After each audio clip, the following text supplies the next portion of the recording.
Welcome to the best gambling show on the internet. This is the home of the money pick. Make sure you hit the like button. Make sure you subscribe. Week 2 upsets and long shots to bet. And guys, I am really excited for these 3 games, specifically the 2. And I just have to say, it's easy laying minus 300. It's easy laying minus 600. But can you lay plus money? Are you willing to let your mind travel? Are you willing to look at the variances that can happen? I am, and I hope you are too. Let's get to the first game. We got the New York Giants at the Dallas Cowboys. Giants +5. I feel like God made this game for me to take the Cowboys, right? You think Lawson's going to get against Russell Wilson, right? He started the anti-Russell Wilson fan club 4 years ago. But no, I'm taking that Giants +5, and I'm moving it to Giants -2.5. Yes, I watched that full film against the Commanders last night. Was it ugly offensively? It was. It was a dire, turgid performance. Whatever adjective you want to slang out at it, it was just as bad as whatever word you're going to use. But I'm looking at this matchup. I'm looking at the Cowboys' defense. Firstly, the secondary could be had going into the season. And you see Deron Bland, he's going to miss this game. I just wonder, do the Cowboys have enough depth to fill in? Can the Giants create some holes in that secondary? And the big issue with the Giants offense against the Commanders was the same old rhythm and dance. We can talk about Russell Wilson, but it really had nothing to do with him. That Giants offensive line was absolutely terrible against the Commanders. They couldn't pass block. They couldn't run block. But you're facing a Dallas defense, a Dallas front specifically, that just isn't really good. Like, I think they got Sam Williams rushing the passer. They got Fowler as their best defensive end. I'm not sure that's going to really get in Russell Wilson's craw. And I see a world where this Giants offense can be competent. I'm not saying they're going to be great. I'm not saying we're going to see some sort of awakening from Russell Wilson. But when you have Malik Neighbors, Slayton, Wan'Dale Robinson was phenomenal against the Commanders, I feel like there's enough pieces to work with where the Giants can create a game flow that makes this close and makes this game come down to the last possession, which I don't think is crazy to say in 2025 NFL. On the other side, this is a Cowboys offensive line that is young, hungry, and I'm higher on this Cowboys offensive line than most. But with that being said, like, I just see the left side of this line from a pass blocking perspective, specifically Tyler Guyton. I think they can get exposed. Everyone wanted to talk about Andre Carter the whole offseason and how him and Jackson Dart are going to change the fortunes of the Giants. I've never been on that hype, but you want to know what hype I like Thibodeau. I like Brian Burns coming at these bookends in waves. And I think Dak is going to get hit. And he got hit against the Eagles, but the Jalen Carter thing really helped. And we have to tip the cap to Dak. I felt like Dak played a 10 out of 10 game against the Eagles. He really did.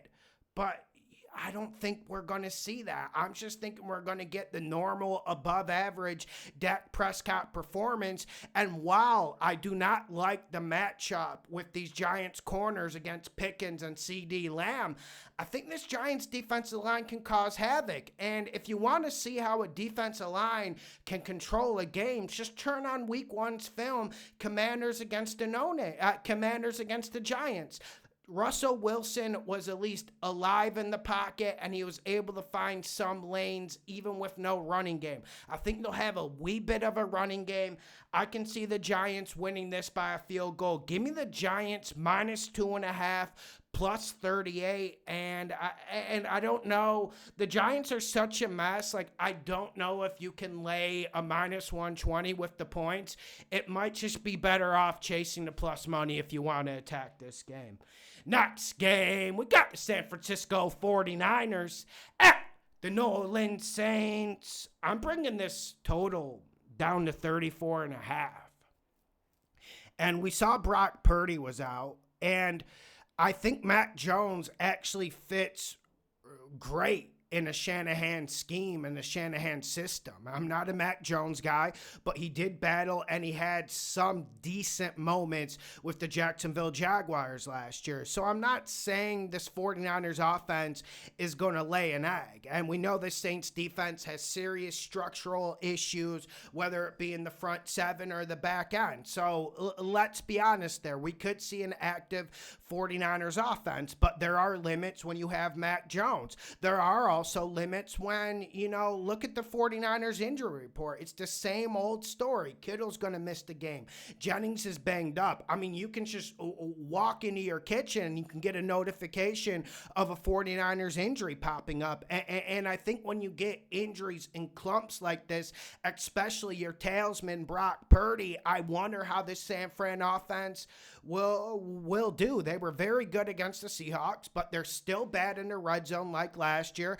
And I think the Saints are going to be a game-tough opponent in this Superdome. And honestly, if the Saints are going to get a game, this might be one, but they got the Panthers coming up, so that might help. But on the other side of the ball, one reason why my optimism of the 49ers was really high, not only last week, but going into the year, I felt like Bob Saleh would give this defense a little bit of a new defensive coordinator bounce. There was no science. This 49ers defense has its issues, but you saw the results. The proof was in the pudding against the Seahawks, and they dominated that Seahawks offensive line, and I think the San Francisco front will dominate Nolan's offensive line. So I think if you can get this under 34.5 at plus 205, that's something you got to sink your teeth into. And last thing I'll say, I'm not even low on Rattler. Like, I think if he was to transition into a number 2, he would be a lot better than a lot of backups in this league. And I wouldn't mind throwing him in for a 3-4 game stretch. But there are limits, and there are limits with the Saints offense. If they run the ball, this could get dangerous, but I'm not sure they will. I'm going under the 34.5 with the plus 205. Next game, and this one is just for fun. I mean, we're playing the tails here. So we got the Carolina Panthers at the Arizona Cardinals. Cardinals are like 6.5 now, 7. It just keeps popping back and forth, but I don't want anything to do with that. I want to bring the Cards up to minus 13.5 and give me James Conner anytime touchdown, and that's going to be about plus 340, plus 350.